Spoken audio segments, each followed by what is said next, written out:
Okay, so you have this equation right here, x squared plus 1 equals 0, okay? And we call I, a new number I, is going to be the solution to that. So I squared is -1, and that makes that work out, okay?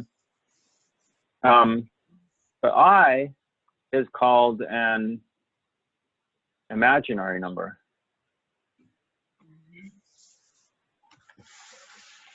Okay, and then anything times I, any real number times I, so like yi, or y as a real number, is also imaginary. And then meanwhile, any like numbers that are, any real numbers are real numbers, okay, it's real numbers. And the complex numbers are of the form x plus iy, where x and y are real numbers, okay? So that's the idea right there. Here, they write them out as pairs. They write it out like that. So this is just a different notation. That really represents x plus iy, where x and y are real numbers. Okay, and so those are the complex numbers. And this is the notation right here that you use for complex numbers, with a C with that little line there. You can add them together.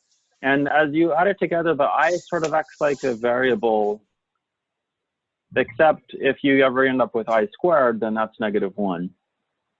That's basically how that works. Okay, so they do this. This is the kind of cumbersome to look at it this way. There are a field, and you have all these properties here.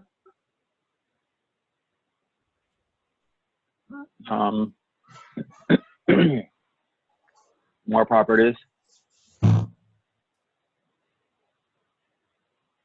And then other stuff that's like abstract algebra kind of stuff. Okay, now here, this is an important part right here. So you have a complex number, x plus iy. The x is called the real part, and the y is called the imaginary part.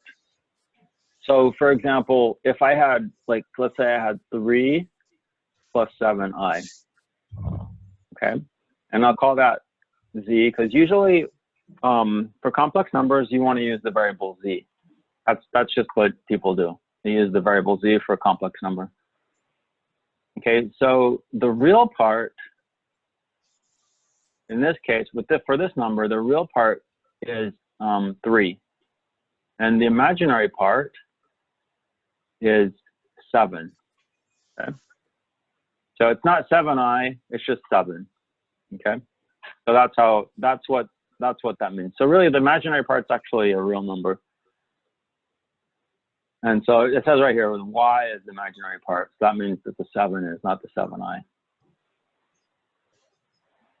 And RE stands for real, and IM stands for imaginary.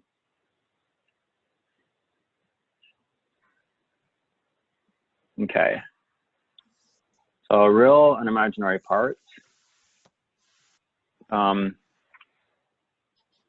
One thing to note that we will actually prove later on is this fundamental theorem of algebra. Every non-constant polynomial of degree d has d roots. So I think you're probably familiar with this, but maybe might not know it. So if you had like x to the n plus, not x to the n. Let's say it's x to the 7th plus 3x to the 6th minus x to the 5th plus x squared, and let's say 15x minus 2. Okay, if you set that equal to 0, then there's going to be how many solutions?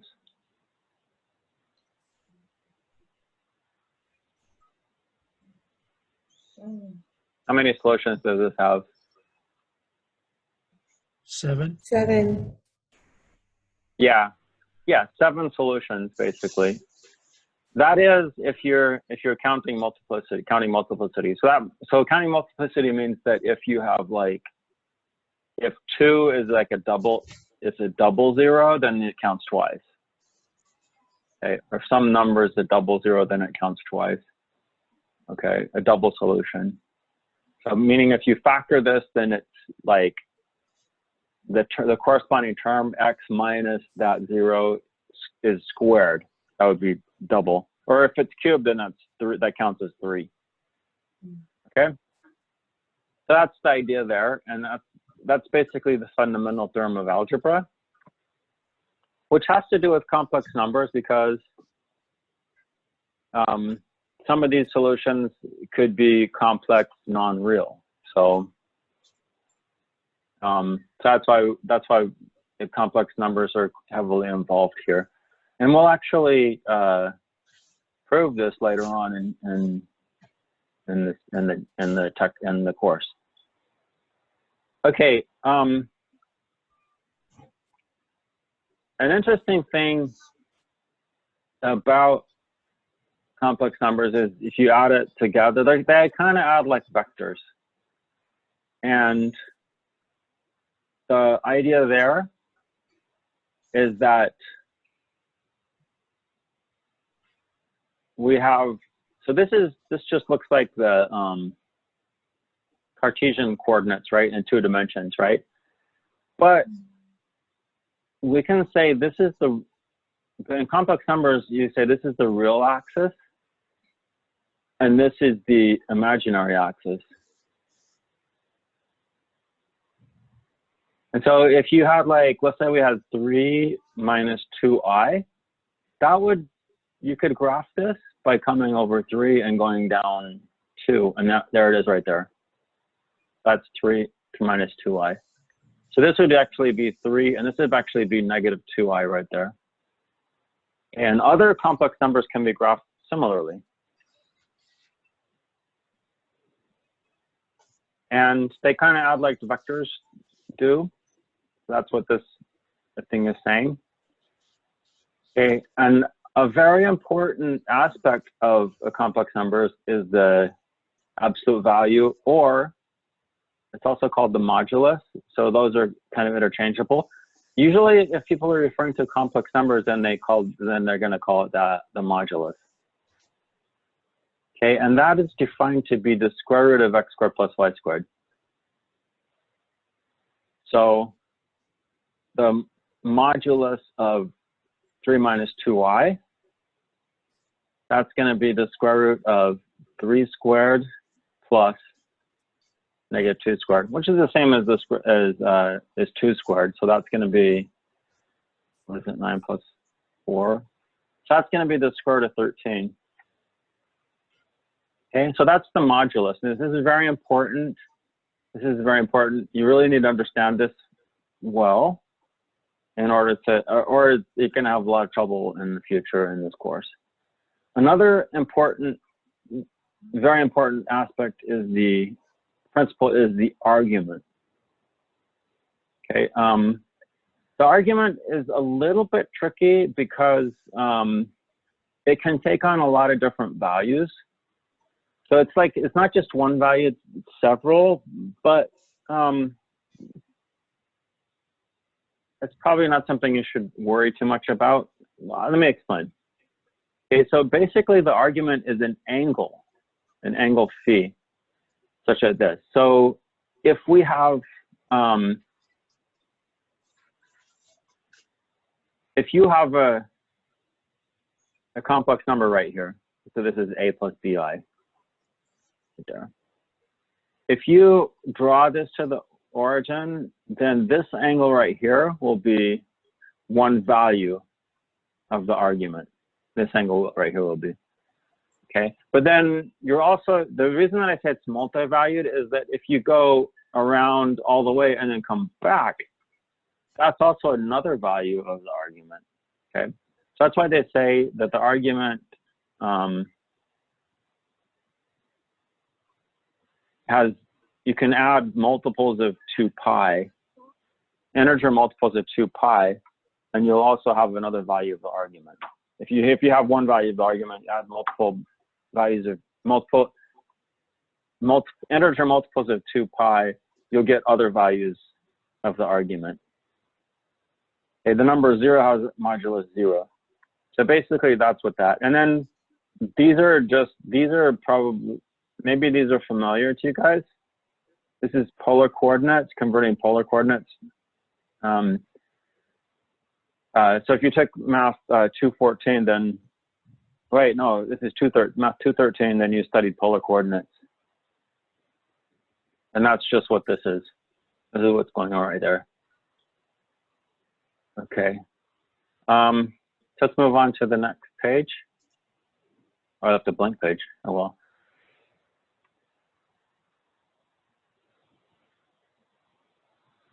Okay, the distance between two complex numbers is going to be the modulus of the difference between the two complex numbers. That's going to be the distance between any two of them. And it actually turns out to be, if you have Z1 here, Z2 there, then Z1 minus Z2 is going to be this vector right here. And then, so the length of that vector will be the distance. So that's kind of the geometry behind that. Okay. So moving along.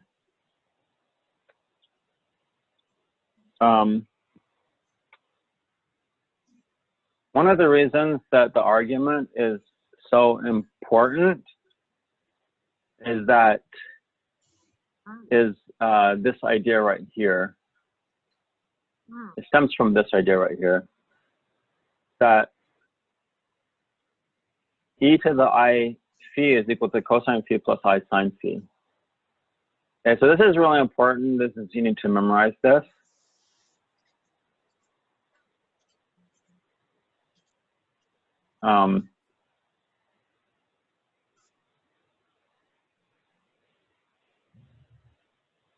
So let's see, how can I say this?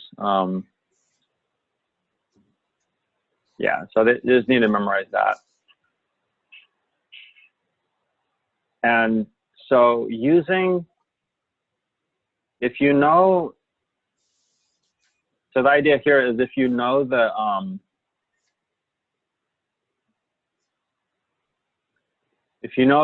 the modulus, okay, so if the R is the modulus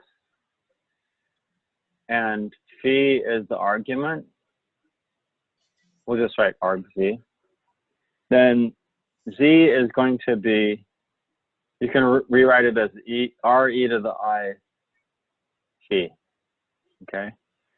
So this right here is the polar form. So that's the polar form of a complex number. Of course, this is the rectangular or Cartesian form. Or you could also call it the standard form.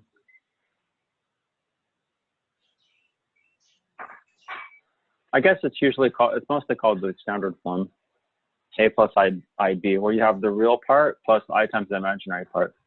Okay, but this is also, so each of these, this has certain advantages over that one. Of course, this one has advantages over that one. But in different situations, they each can shine and be very useful.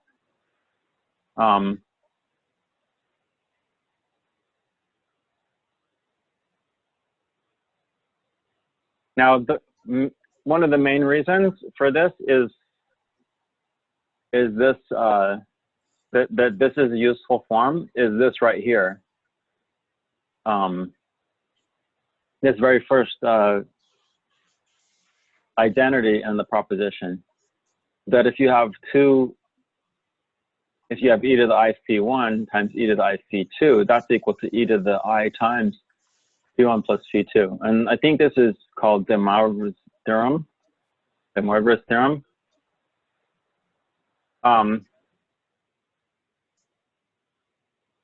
So what that means is that So normally, let's say we had, let me just give you a quick example here. Let's suppose we had 1 plus I, and we want to multiply that by 1 minus the square root of 3i. Oops. Okay, let's say we want to multiply that. Okay, so we could multiply these together, and you basically just multiply them and treat the I as as if it was an X or something. And then, but then if you ever get an I squared, then that's going to be -1. So you can use the FOIL method. So multiply the ones together. That's 1. The outside terms, so 1 times negative root 3i, so that's minus root 3i. Then you multiply the inside terms, so that's plus I. And then the last term, so that's minus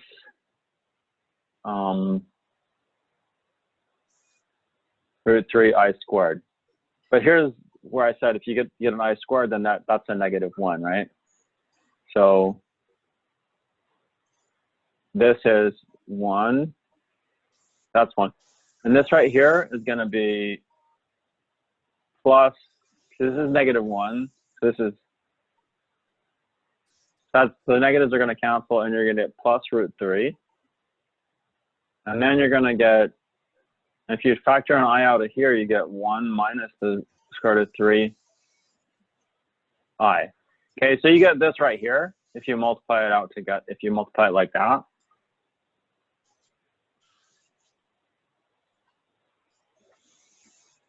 I guess that's fine. But another way that you could do it is you could do this. So 1 plus I is right here. That's 1 and that's 1. So I is up here. So that means this is root 2. So what that means is that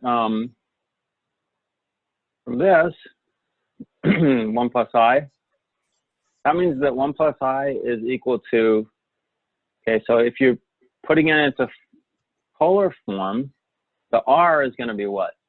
What's the modulus? That's going to be this root 2 here. Okay, and what's this angle here?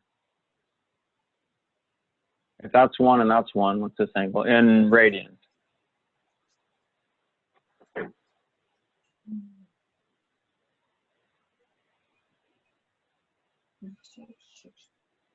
$45. Yeah, you're gonna have to 45 degrees, right? That's pi over 4. Okay, so the thing is, we don't use degrees here, so you kind of have to get used to just only doing radians. Never think about degrees in this class. So that's I pi over 4. Okay, and then also you could take this this second term right here, the second one. So 1 minus root 3i. So that is 1's right here. And then we have a minus root 3i right there. So that's going to be over here. And does anybody know what angle that is? So this is 1, and this is minus root 3. So what is this part right here going to be? What's the hypotenuse going to be? If the legs are 1 and root 3, what's the hypotenuse? The length of the hypotenuse.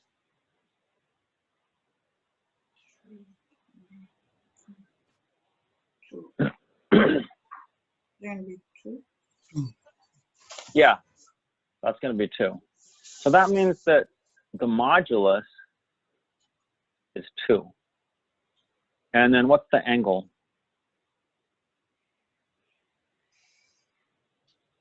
This is a 1, 2, root 3 triangle.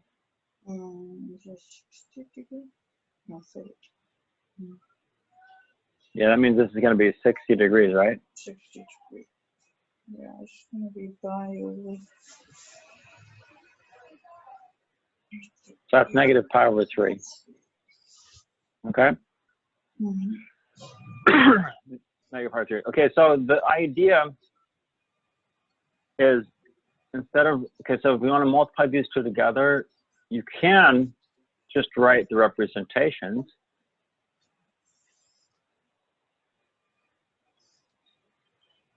So that's this. And also 1 minus root 3i, that's going to be 2 e to the negative pi over 3. So that's going to be 2 e to the negative pi over 3i. Got the I there. And then you can multiply those together. You can multiply the real parts together. So that's root 2 or 2 root 2. I mean, not the real part, the modular together. And then you multiply the, these, then you just add these exponents, right? So that's going to be pi over 4 minus pi over 3. Okay, so that's 2 root 2 e to the negative pi I over 12. Wow. Yeah, unfortunately, that's not a very nice. That's not a very nice number. But if you were to calculate it out, I'm sure you'll get this. Okay, so this would be. This is actually going to be equal to that. Those are equal. That's going to be equal to that if I've done all the calculations correctly. Okay, so that's one advantage of using this. So basically,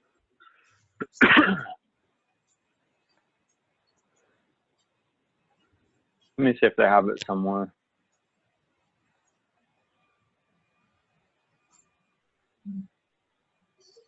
So if you multiply two complex numbers together, then so if you have two complex numbers and you're in and they are in polar form.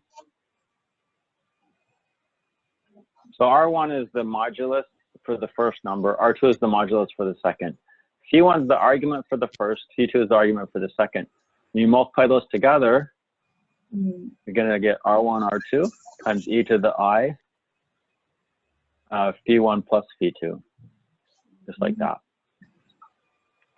Okay, so that gives you an easier way to multiply them together.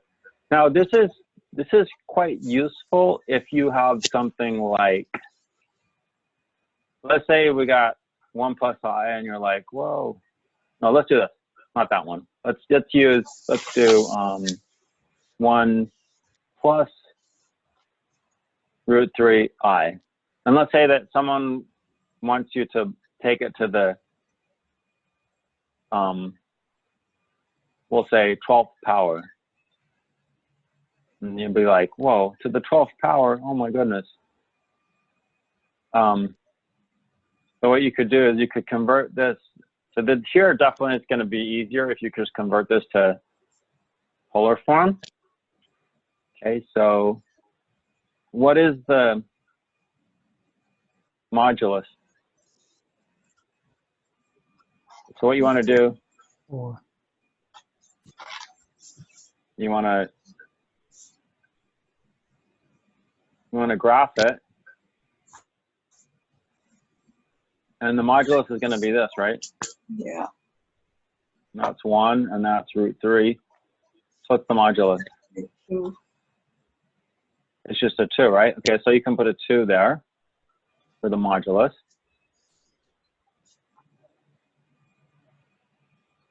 And what's the argument? That's this angle here. It's pi over 3.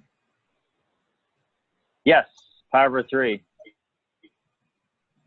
So you can just put e to the I, or pi over 3 I. Okay, and then when you raise that to the 12th, you're going to get 2 to the 12th, which is a ridiculously large number. But this part is going to be e to the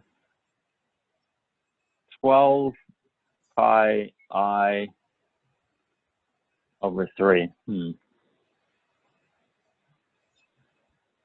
Okay, which 12 divided by 3 is 4. So that's e to the 4 pi I. Wait, what's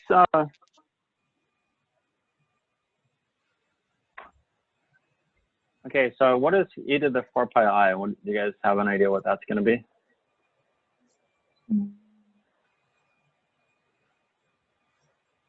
So just e to the 4 pi I. Okay, so if you had, think of this as being polar. What angle is 4 pi? What angle is 4 pi? Where is that? Which direction? And clockwise. Along the positive x-axis, right? Yeah, right. So this is, so 4 pi is just like, you go around once, you go on twice, and then you're just back at the same spot, right? Right there. And then there's just a 1 in front, basically. If you're looking at that, so it's just 1. So that's basically just 1. Okay. So e to the 4 pi I is 1. So that part's just 1. So essentially you just have 2 to the 12th. So you can like plug that into a calculator. It's going to be really big. So if you raise this to the 12th power, that's just 2 to the 12th. And now if you raise it to the 13th power, then this is going to be off. You're going to have an extra pi over 3 there. And then then it's a little bit weird. It's not going to be so nice if you do that. Okay. Another thing that's fun to do is this right here.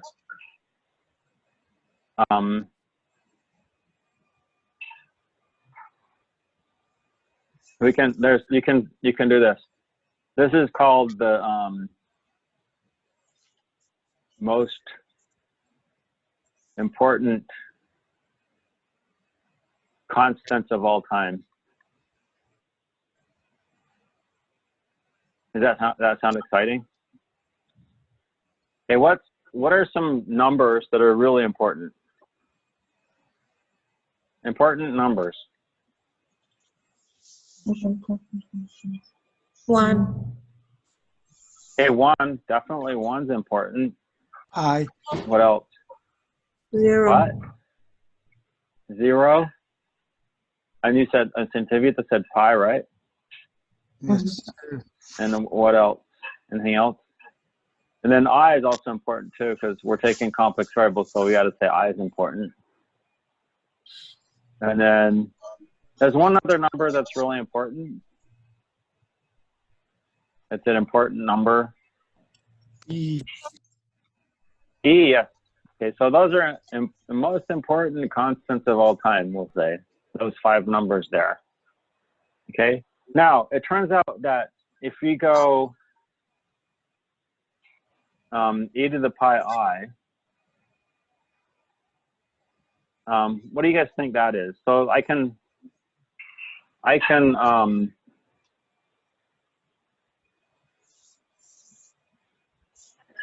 gonna buy myself a little bit of space here. Okay, so where's the angle pi? The left.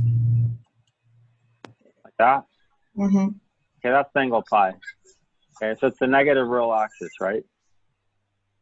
Remember, this is the real axis and this is the imaginary axis. So pi is just on the negative real axis. And so it's gonna, so e to the pi I is actually -1, right?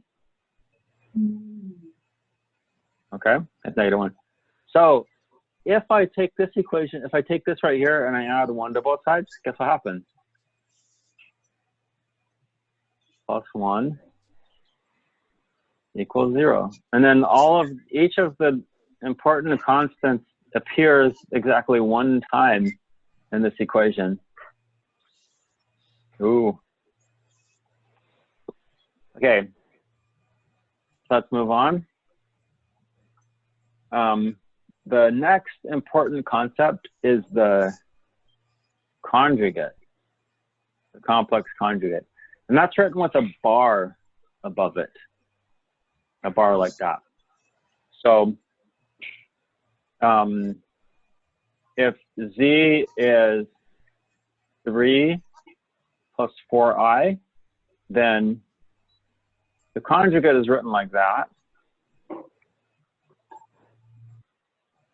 You could also put a bar above the actual number to denote the conjugate, but it's going to be 3 minus 4i. Now, if you have a minus already, like if that's 2 minus I, then the conjugate is going to be 2 plus I.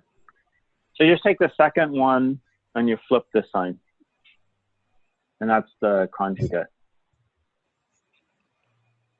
Okay, so that's what the conjugate is. And the conjugate is useful because, well, one of the first things that's nice about it is this right here, is that equation right there, is that identity right there. Because if you take, let's say that z is a plus ib, so that means that the conjugate is what? A minus IB. Yeah, good. And if you multiply those together, then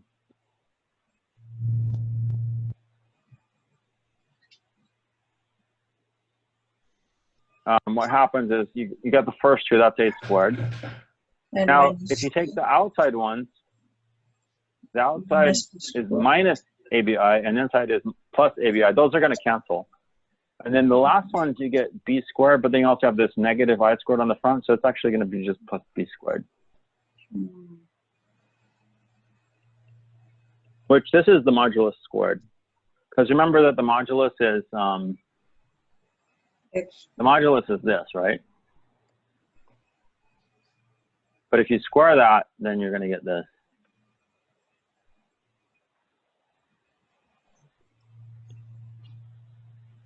Okay, so that's one nice thing about the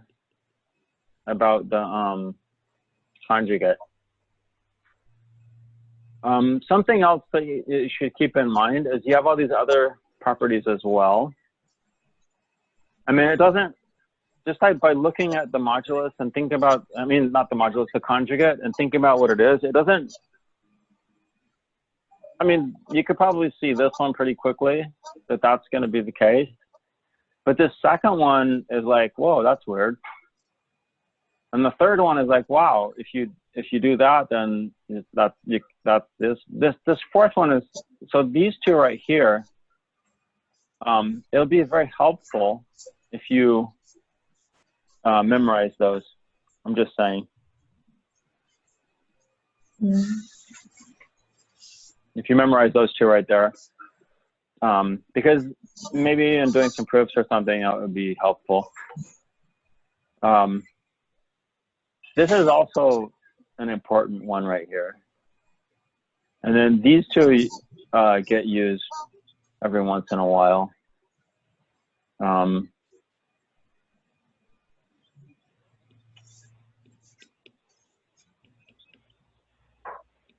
Let's see here. Let me think. There might have been something back here that I wanted to do.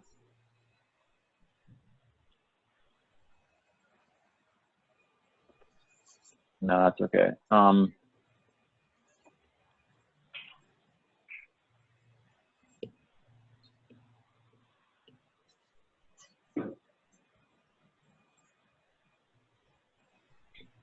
Let's see.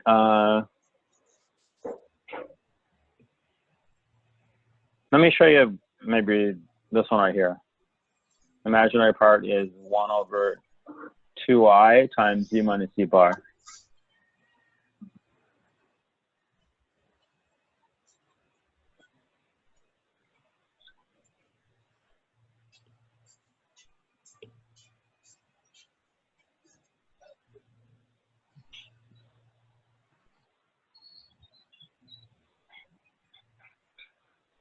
Okay, so I will actually prove this here.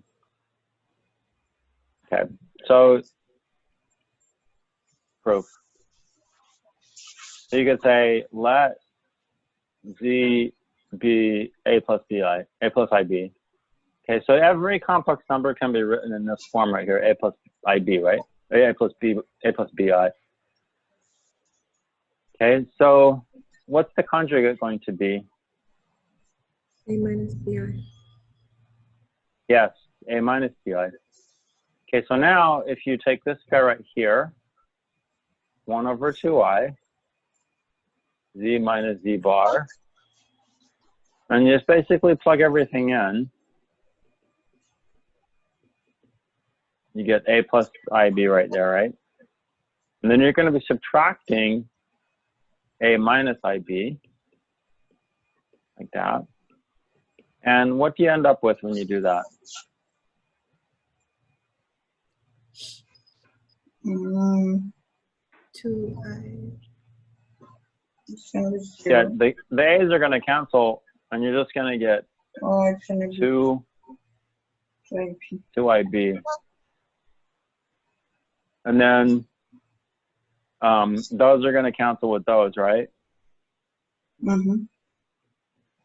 And you get b, which is also known as the imaginary part of z. So b is the imaginary part, a is the real part. Okay, so that's a quick proof of that involving the conjugate.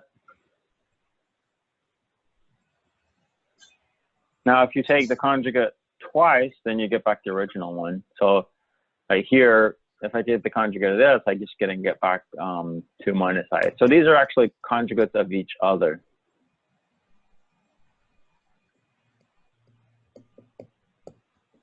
Okay, so the conjugate is an important part of complex numbers.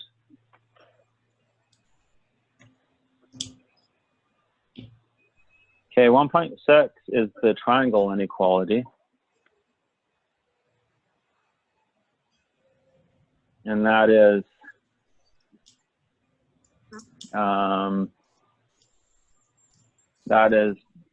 this right here.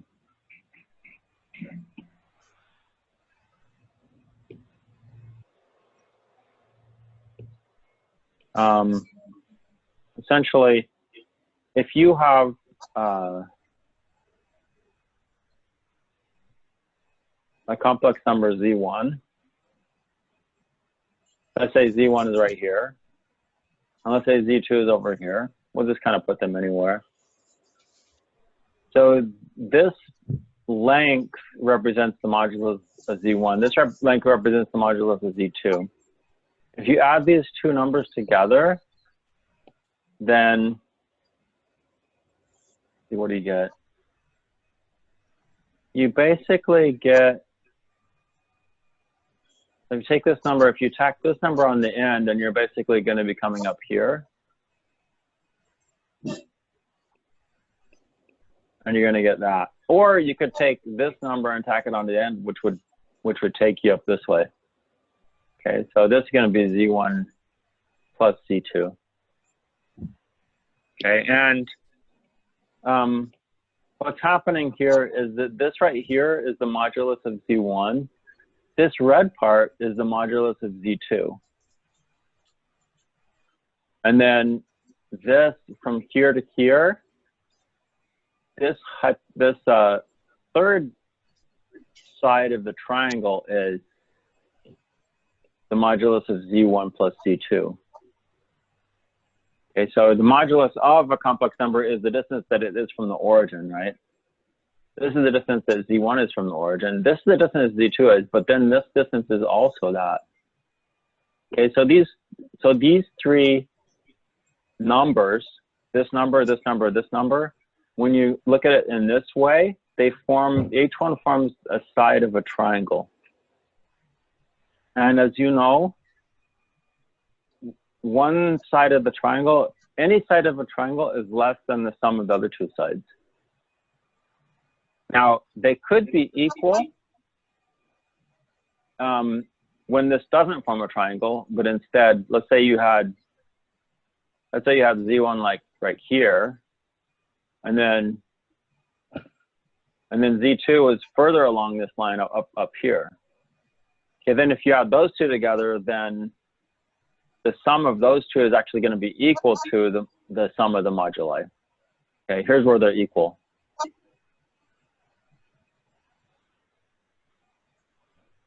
That's where they're going to be equal. Is when they're all in the same direction. When their arguments are the same, then these two sides are going to be equal.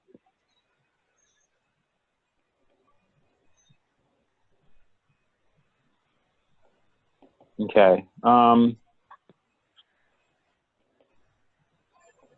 that's the triangle inequality. And here's a proof of it. Ooh.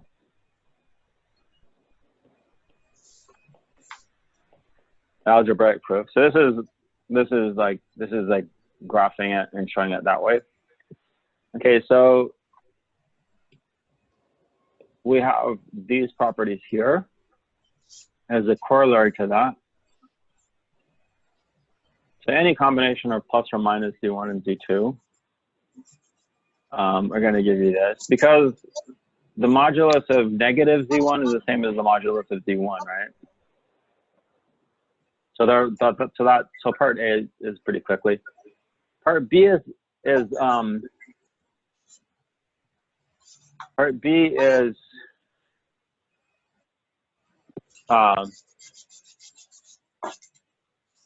reverse triangle inequality.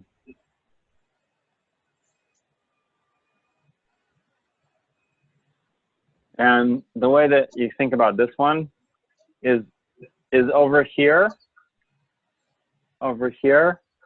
these two, you can think about these two right here are automatically working together as much as they can, because they take the moduluses and then you're adding them together. So they're going to automatically work together. Whereas these two right here, they might be some working against each other. So like if this is going this way and that's going that way, then this is actually negative in the real part, and this is actually positive in the real part. And you add those together, then you're going to lose some of your real part. So these can be working, they're not working together as best as they could. Whereas these are automatically working together the best they can. Okay, with the reverse triangle inequality, the way you can think about that one is that these two right here are automatically working against each other the most that they can, because they're taking modulus and then you're subtracting the other one from it. So these are automatically working against each other as much as they can. And then these ones, there might be working a little bit together, you know, but they might be completely working together. But it's going to be, at any rate, it's not going to, the worst case scenario is this, where they're working against each other. So let's see here. And then you can extend the triangle inequality for a lot of numbers. So not just, you could have 3 numbers added together inside here. Instead of having just 2 numbers, you have 3 numbers added together, and they take the modulus of those. That's going to be less than or equal to the sum of the 3 moduli. And that's what this is right here. Or 4 or whatever value of n is. How many ever numbers that you have. Okay, I want to use to show something. And that is, I want to do this. I want to show that this right here is greater than or equal to 4 for all points on equals 3. Oh, that's interesting. Okay,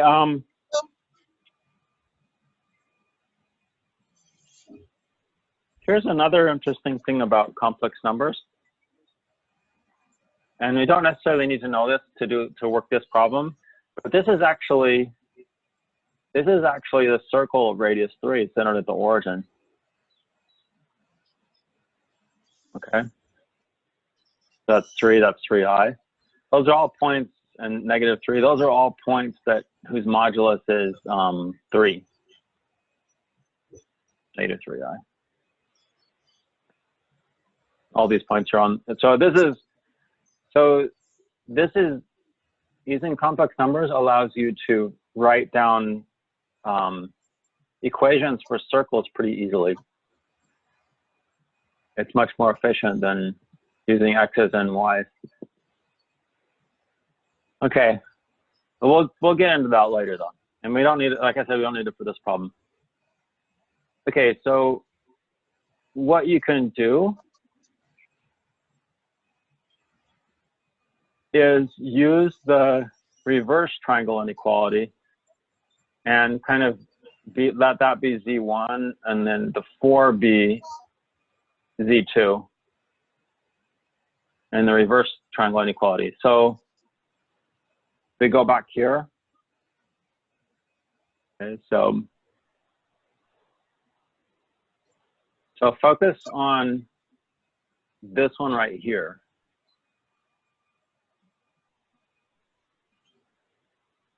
Okay, so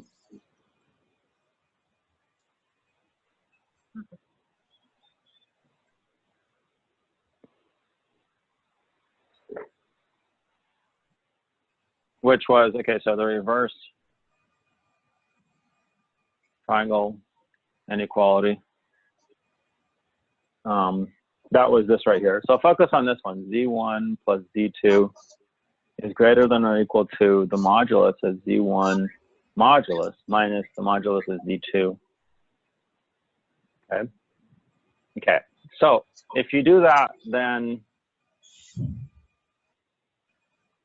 if that's our Z1 and that's our Z2, then what do we have over here on this side?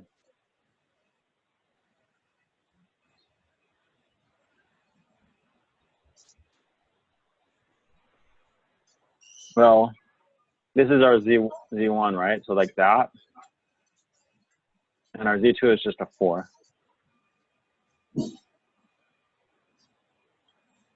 Okay, and this right here, if the modulus of Z is 3,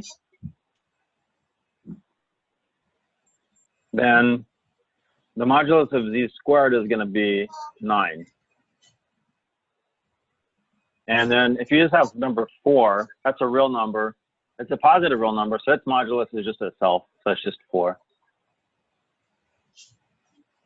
Okay, and so you're going to get the modulus of 5, which is just a real number, so that's 5. Okay, and then we're done, right? We just showed that that is greater than or equal to 5 with your in this condition right here.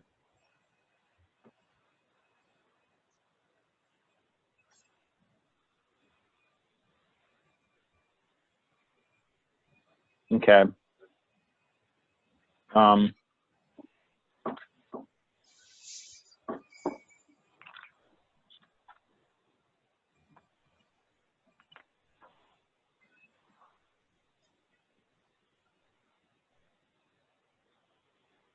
Okay, let me say something about before I move on. I'm just looking a little bit at the homework right here. Let's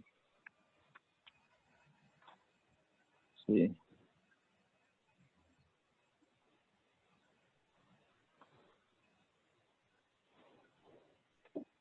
Okay, so there's rectangular form is the standard form, and then polar form. So you're gonna prove a few problems dealing with that.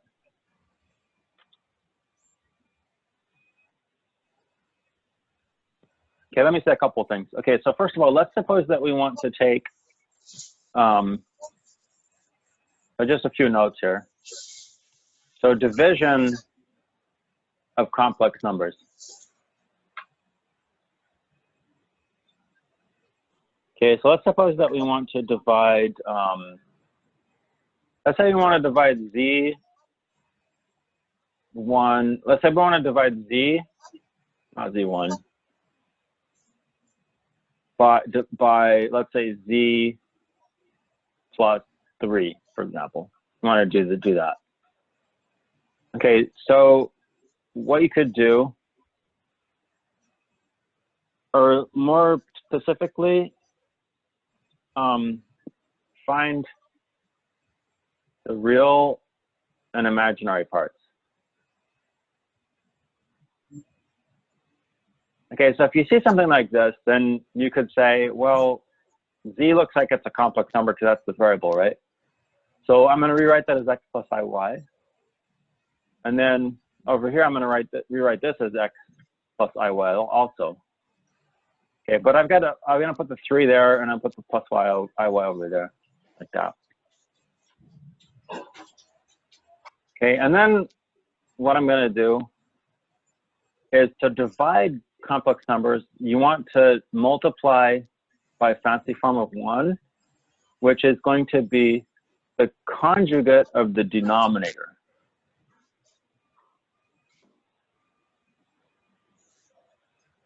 Like that. Okay, because when you do that, what happens is the denominator becomes a real positive number. Okay, that's what happens. So the denominator is just going to become this squared plus y squared.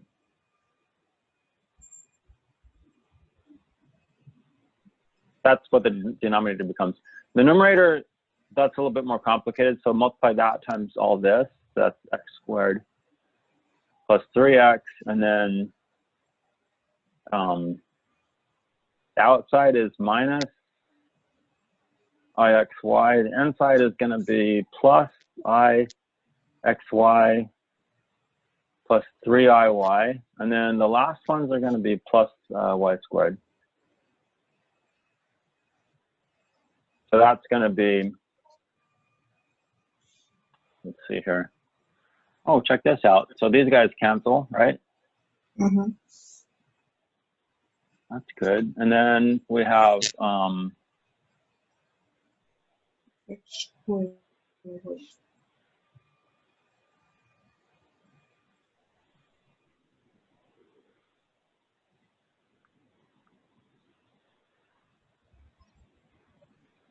and then you have this 3iy, right? Mm-hmm.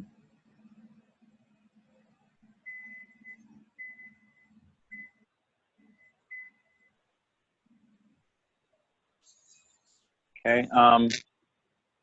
So now you're done because this right here is the real part. Mm-hmm.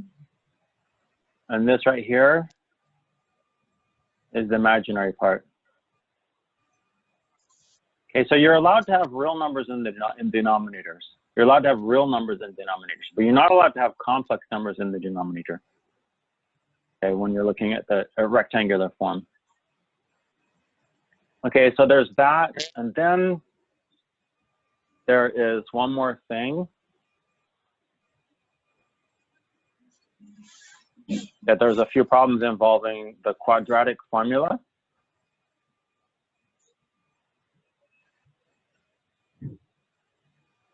And you guys already know this. So if you have a, well, you're used to using with an x, okay? But the only difference is that the textbook is using z.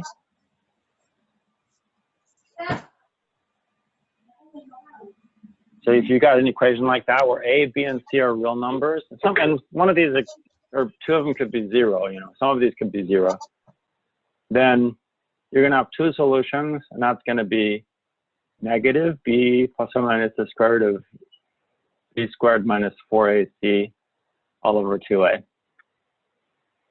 So that's just the last note right there. That's going to help you with number 8. Exercise number 8. So the idea, the key again is to make sure you get it equal to 0. That's the key right there. You rearrange it so that it's equal to 0. Then you can apply the quadratic formula.